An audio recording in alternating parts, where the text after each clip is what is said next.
إن الحمد لله نحمده ونستعينه ونعوذ بالله من شرور أنفسنا وسيئات أعمالنا من يهده الله فلا مضل له ومن يضلل فلا هادي له وأشهد أن لا إله إلا الله وحده لا شريك له وأشهد أن محمدا عبده ورسوله أما بعد يا أيها الذين آمنوا اتقوا الله حق تقاته ولا تموتن إلا وأنتم مسلمون يا أيها الناس اتقوا ربكم الذي خلقكم من نفس واحدة وخلق منها زوجها وبث منهما رجالا كثيرا ونساء واتقوا الله الذي تساءلون به والأرحام إن الله كان عليكم رقيبا.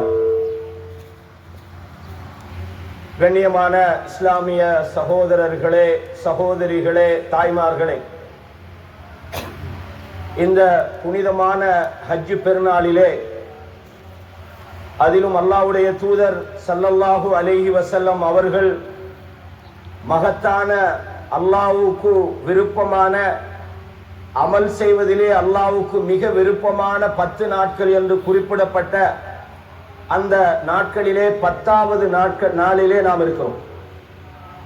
கண்ணியமான இஸ்லாமிய சகோதரர்களே, இன்றைய நாள் நமக்கு கூடுதலான சூடு இந்த இருக்கிற காரணத்தால் மிக நீண்ட நேரமாக உரை நிகழ்த்த முடியாது.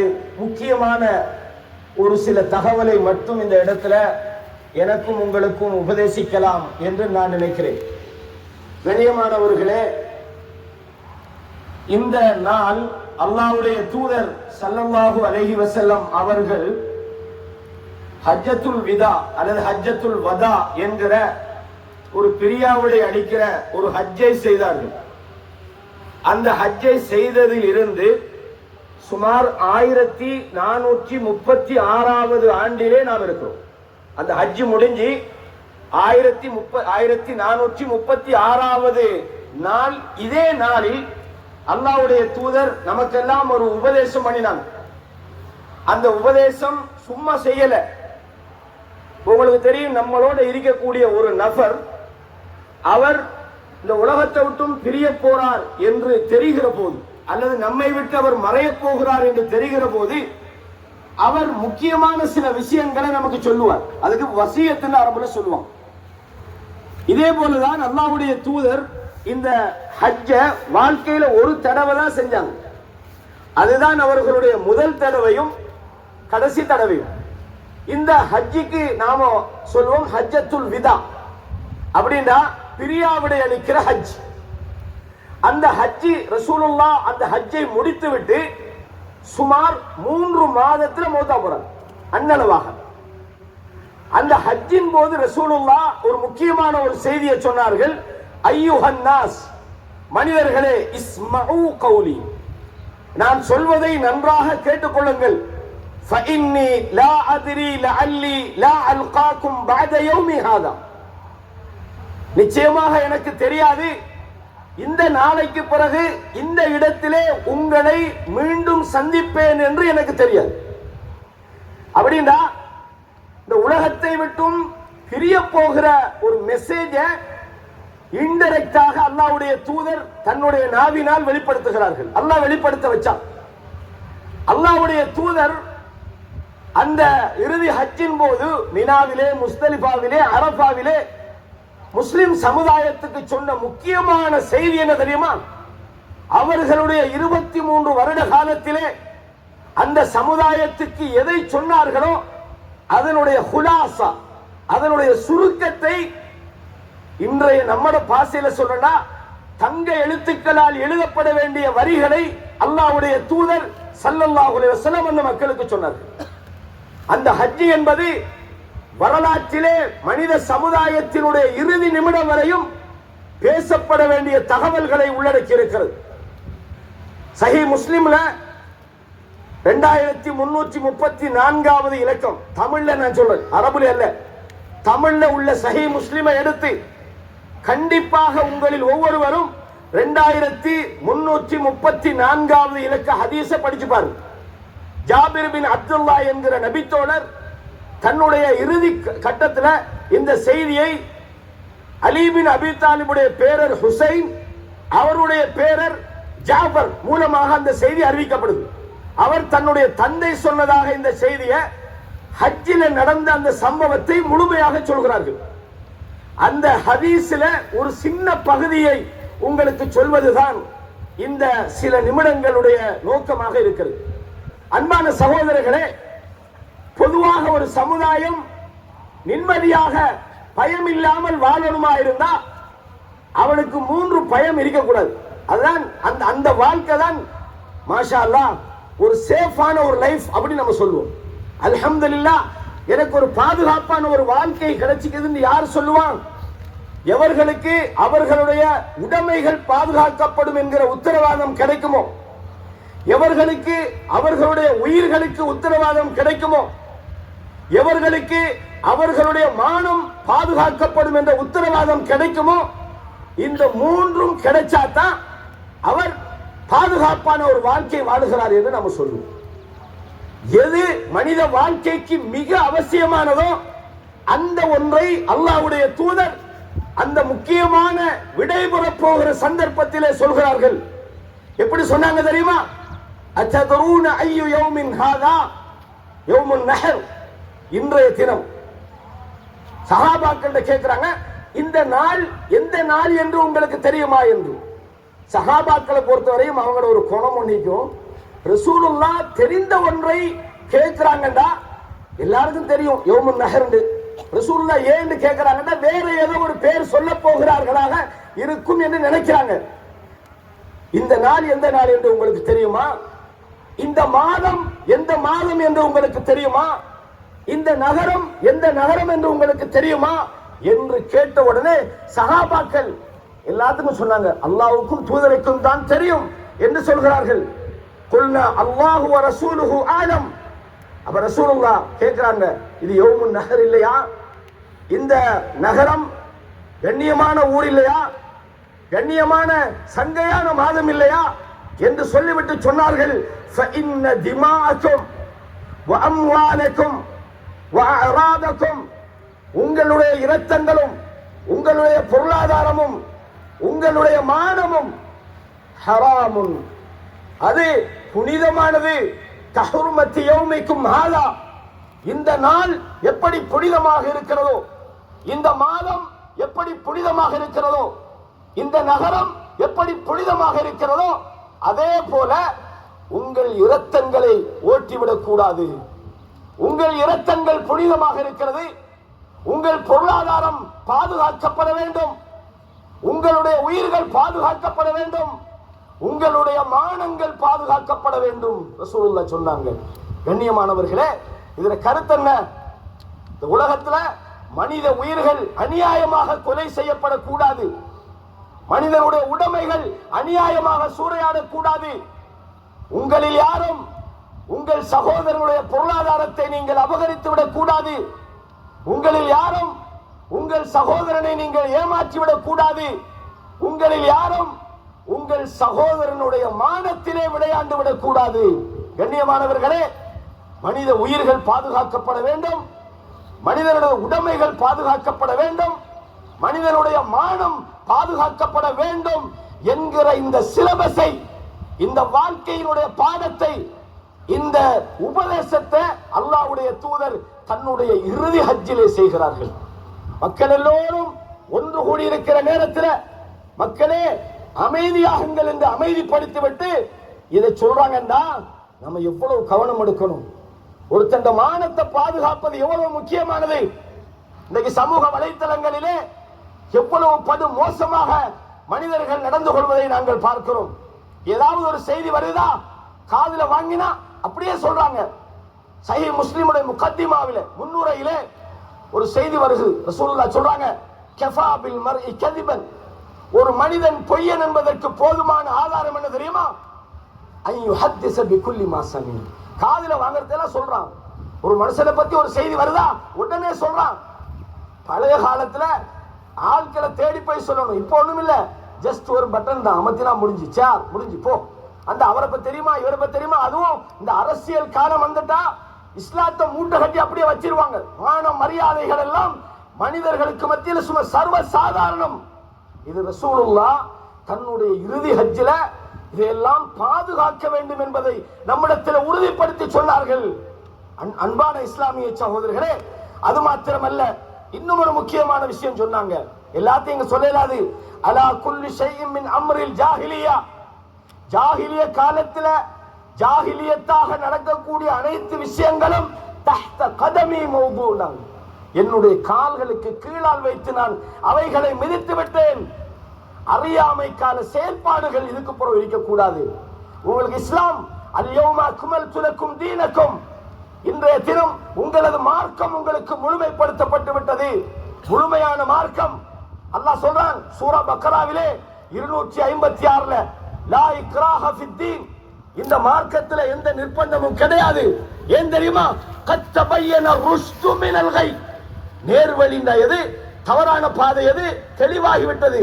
தெளிவான இந்த மார்க்க வழிகாட்டல் உங்களுக்கு வந்த பிறகு, அது முழுமைப்படுத்தப்பட்ட பிறகு, இதுக்கு பிறகு இந்த ஜாகிலிய காலத்தில் நடந்த அநியாயங்கள், அக்கிரமங்கள், விபச்சாரம், கொலை, ஜாகிலிய காலத்தில் மனிதர்கள் கேவலப்படுத்தப்படுவது, பெண்களை அநியாயப்படுத்தப்படுவது, குழந்தைகளை கொலை செய்வது, ஜாகிலியத்தில் என்னென்ன விஷயங்கள் எல்லாம் இருக்கிறதோ அவைகள் எல்லாம் என்னுடைய காலுக்கு கீழே போட்டு நான் மிதித்து விட்டேன் என்று சொல்கிறார்கள்.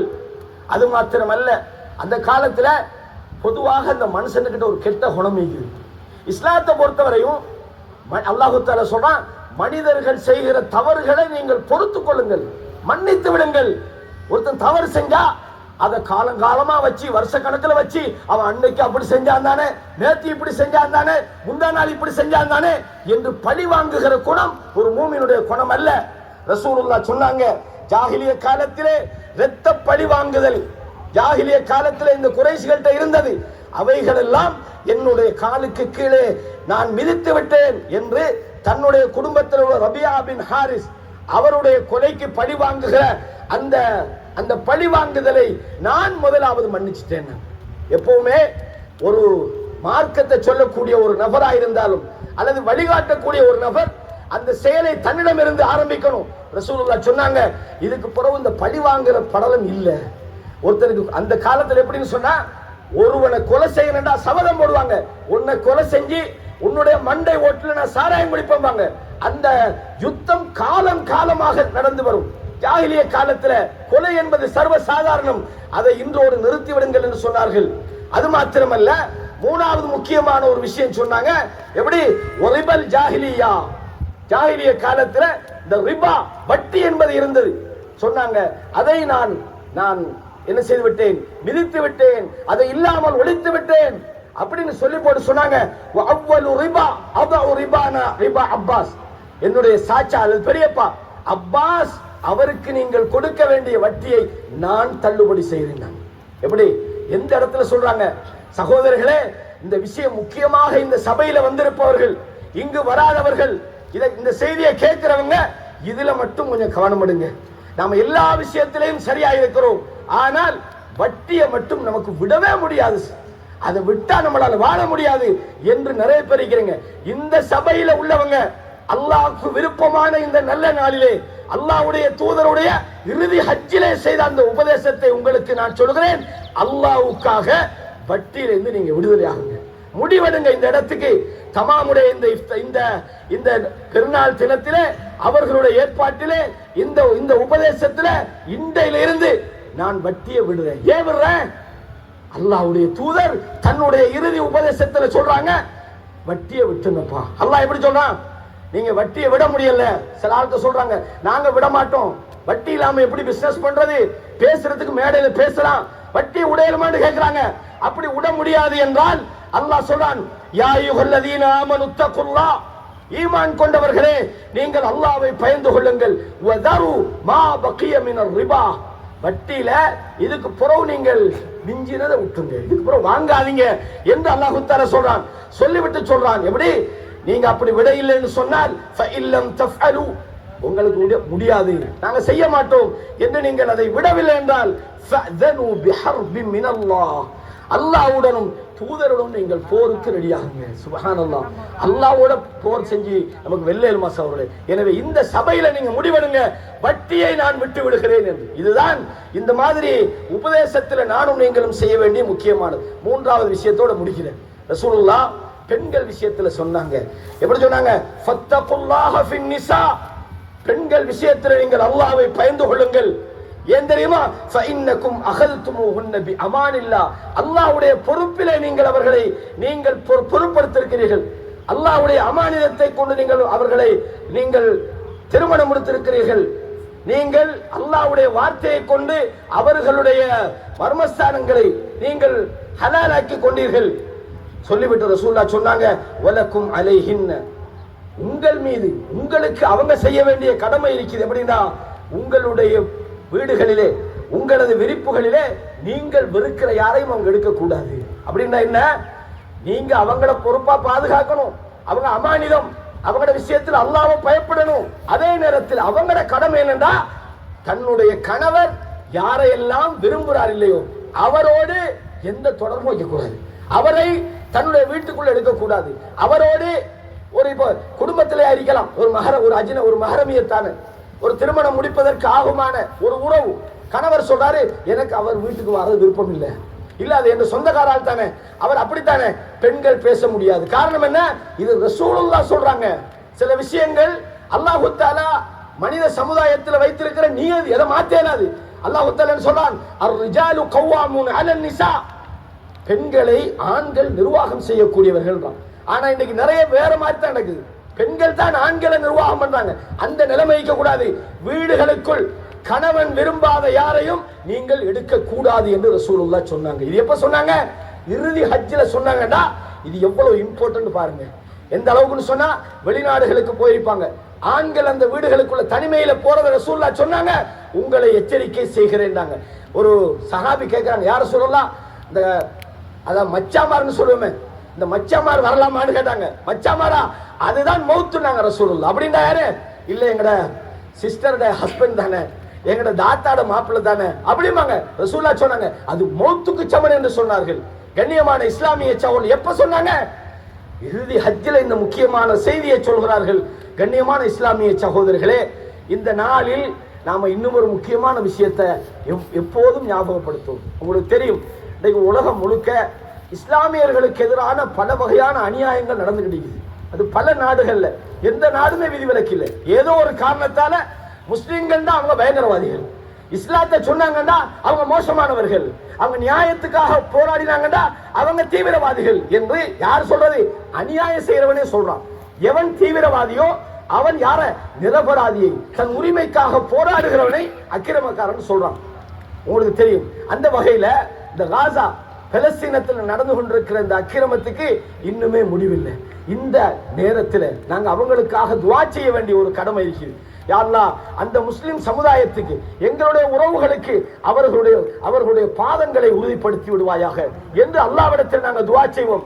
யாரெல்லாம் இஸ்லாமிய சமுதாயத்தை வேறறுக்க நினைக்கிறாங்களோ அவர்களை நீ முழுமையாக அழித்துவிடு என்று அல்லாஹ்விடத்தில் அவர்களுக்காக நாங்கள் துஆ செய்ய வேண்டும். அவர்களுடைய பாதங்கள் உறுதிப்படுத்தப்பட வேண்டும். உணவில்லாமல், அவர்களுடைய அடிப்படை தேவை வசதி இல்லாமல், அவர்களுக்கு இன்னைக்கு எதுவுமே இல்லாத ஒரு நிலைமையில அன்றைய அந்த சமுதாயம் வாழ்ந்து கொண்டிருக்கிறாங்க. அவங்களுக்காகவும் நாம் ஒவ்வொரு பெருநாளிலும் அதை சொல்லி வரோம். கண்டிப்பாக உங்களுக்கு எந்த வகையான உதவிகள் அவர்களுக்கு செய்ய முடியுமோ, பொருளாதாரம் அனுப்ப முடியுமா இருந்தால் அந்த உதவியை நாங்க செய்யணும். அந்த விஷயத்துல ரசூலுல்லாஹ் சொன்னாங்க, மஸலுல் முஃமினீன ஃபீ தவாத்திஹிம் வ தராஹுமிஹிம் வ தஆதுஃபிஹிம் கமஸலில் ஜஸத். மூமின்கள் தங்களுக்கு மத்தியிலே ஒருவருக்கொருவர் அன்பு செலுத்துவதில், இரக்கம் காட்டுவதில் ஒரு உடம்பை போல இருக்கிறார்கள். இதஸ்தகா மின்ஹு உதுவுன், அந்த உடம்புல ஒரு பகுதிக்கு ஏதாவது நோய் வந்தால் ததஆ லஹு சாயிருல் ஜஸத் பிஸ்ஸஹரி வல் ஹும்மா, காய்ச்சலாலும் கண் விழித்தும் ஏனைய உடம்புகள் அவதிப்படுகின்றன.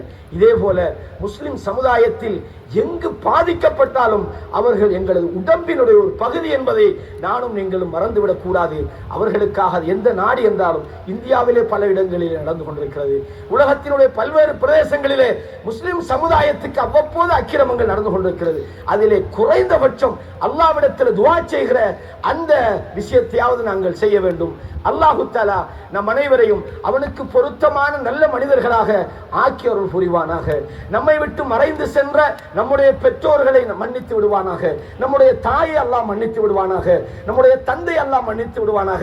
நமது உறவுகளை அல்லாஹு தஆலா மன்னித்து விடுவானாக. இந்த பெருநாளுடைய தினத்திலே எங்கெல்லாம் முஸ்லிம் சமுதாயம் கஷ்டப்படுகிறார்களோ, வறுமையில் இருக்கிறாங்களோ, எங்கெல்லாம் அவர்கள் அநீதிக்குள்ளாக்கப்படுகிறார்களோ, அல்லாஹ் அவர்களுடைய விஷயத்திலே இலகுவை ஏற்படுத்தி விடுவானாக. நாம் கடந்த காலங்களிலே மனிதர்கள் என்ற வகையிலே செய்த சிறிய பெரிய பாவங்களை அல்லாஹ் நம்மை விட்டும் மன்னித்து விடுவானாக. நாளைய மறுமையிலே அல்லாஹ்வை சந்திக்கிற அந்த நாளிலே பாவங்கள் மன்னிக்கப்பட்டவர்களாக அந்த சுவர்க்கத்துக்குள் நுழையக்கூடிய வாய்ப்பையும் பாக்கியத்தையும் அல்லாஹ் எனக்கும் உங்களுக்கும் தருவானாக என்று அல்லாஹ்விடத்திலே எனக்காகவும் உங்களுக்காகவும் எனது பெற்றோர்களுக்காகவும் உங்கள் பெற்றோர்களுக்காகவும் எனது நண்பர்களுக்காகவும் உங்கள் நண்பர்களுக்காகவும், அது மாத்திரமல்ல நாம் வாழுகிற இந்த நாடு சந்தோஷமாக வாழுகிறோம், அமைதியாக வாழுகிறோம். இந்த நாட்டு மன்னனுக்காக நாம் துஆ கேட்கணும். யா அல்லாஹ், இந்த நாட்டினுடைய இந்த அதிபதியுடைய பாதங்களை யா அல்லாஹ் நீ உறுதிப்படுத்தி விடுவாயாக. அவருடைய மனிதர்கள் என்ற வகையிலே அவரிடத்தில் பிழை இருந்தால் யா அல்லாஹ் அவருக்கு சரியான ஒரு பாதையை காட்டுவாயாக. யா அல்லாஹ், அமைதியாக இந்த பூமியிலே வாழ்வதற்கான வாய்ப்பை நீ தந்திருக்கிறாய், இந்த அமைதியை நீ ஒழித்து விடாது என்று அல்லாஹ்விடத்திலே இந்த நாட்டுக்காகவும் இந்த நாட்டினுடைய செழுமைக்காகவும் நாங்கள் அல்லாஹ்விடத்திலே துஆ செய்ய வேண்டும் என்று எனக்கும் உங்களுக்கும் உபதேசம் பண்ணுகிறேன். ஹாதா மா இன்தி வல் இல்மு இன்தல்லாஹ் வ அகூலு கௌலி ஹாதா அஸ்தக்ஃபிருல்லாஹ லி வ லக்கும் ஃபஸ்தக்ஃபிரூஹு இன்னஹு ஹுவல் கஃபூருர் ரஹீம்.